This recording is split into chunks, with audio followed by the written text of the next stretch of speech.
Bonjour Cécile Dejoux. Bonjour Thibault. Vous êtes professeur des universités au CNAM, professeur affilié à ESCP Europe et vous êtes directrice du Learning Lab Human Change qui réfléchit aux compétences de demain. Alors aujourd'hui, on va parler d'un buzzword, l'intelligence artificielle. Première question, quelle est la définition que vous retenez de cette intelligence artificielle? Alors vous avez raison Thibault, c'est un buzzword. Alors aujourd'hui, on pourrait avoir plein de définitions différentes, mais en fait j'en prendrai deux.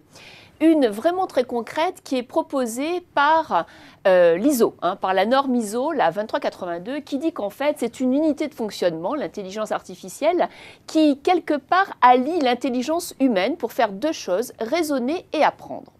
Ça, c'est une définition tout à fait standardisée.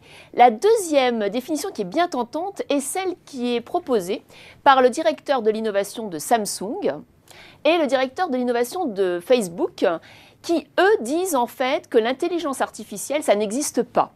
Pourquoi? Parce qu'aujourd'hui, on apprend aux machines, l'homme apprend aux machines à reproduire des comportements, des actes, et en fait, on est dans la connaissance artificielle, on est dans la reproduction. Par exemple, on va apprendre à un ordinateur à reconnaître un chat, mais il va devoir en voir 1000, alors qu'un homme, eh bien, au bout de 2 chats, il comprendra que c'est un chat.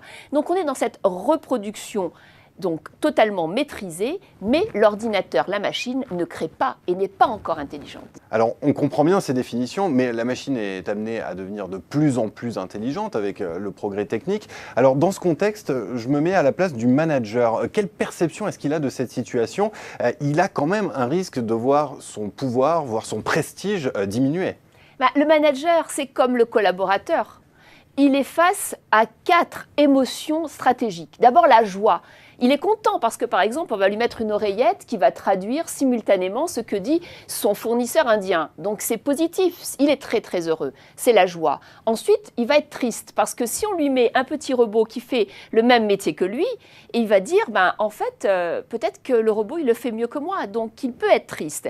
Et puis ensuite, il peut avoir peur. Il peut avoir peur parce qu'il peut se dire, mais en fait, le robot, il va prendre mon travail demain. Et demain, peut-être que c'est lui qui va faire ce que je fais et on me demandera de partir de l'entreprise. Et puis la 4e émotion, c'est la colère.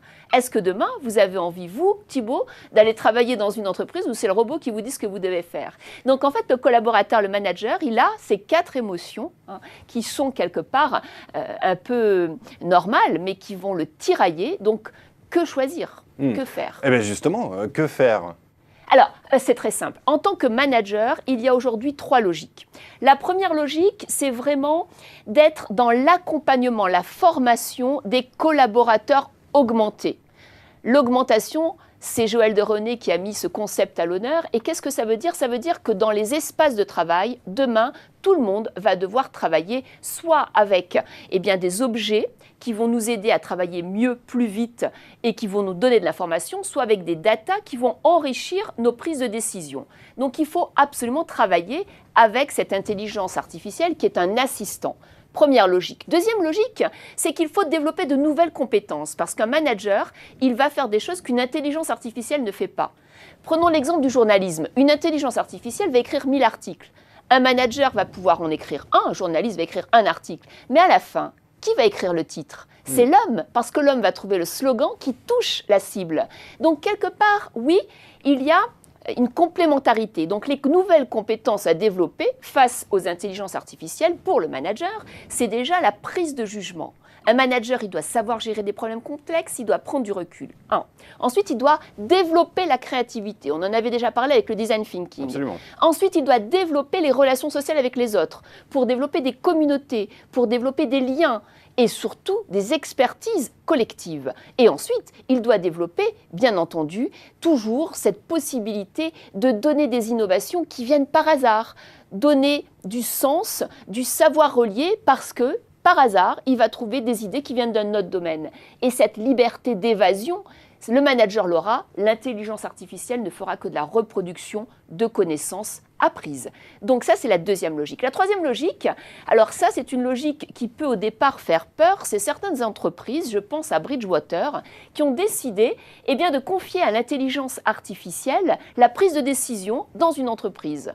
Et donc, qu'est-ce qui se passe? Il se passe que l'intelligence artificielle va prendre des décisions rationnelles. Mais on le sait tous, Thibault, on le sait tous. Les décisions aujourd'hui, elles sont politiques, elles sont émotionnelles. Et aucune intelligence artificielle n'a réussi à mettre en boîte le cerveau reptilien de l'homme.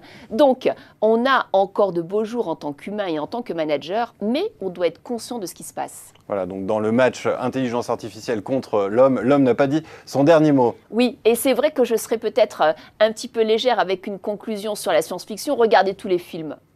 Dans la plupart des films, même les plus créatifs, c'est toujours l'homme qui gagne. Alors gardons espoir. Eh bien, merci pour ce message d'espoir, Cécile Dejoux. Merci. Merci Thibault.